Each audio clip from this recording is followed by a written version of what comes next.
Mga boss, nandito nga pala tayo. May customer tayo. Honda Click 125 version 2. Ito yung battery nakakabit.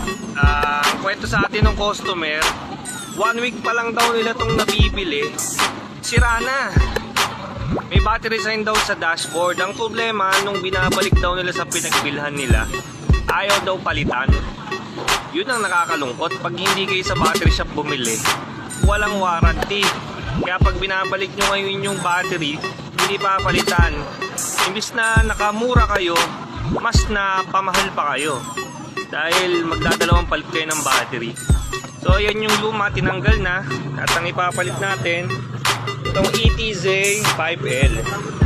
Ito yung battery na sukat para dito sa Honda Click. At ito nga pala si Engineer Bene, ang kumakalikot ng Honda Click. So, tapos na nga pala nating kapitan ng bagong Amaron battery itong Honda Click ni Bossing. Yan yung nirereklamo niyang battery sign na wala na. Ayun. Kaya sa mga gusto rin pala ng battery para sa kanilang Honda Click, punta lang kayo dito sa ating shop sa Red Battery Trading. Matatagpuan nyo sa Mapulang Lupa, Pandi, Bulacan. Yan, okay na si Bossing, boss.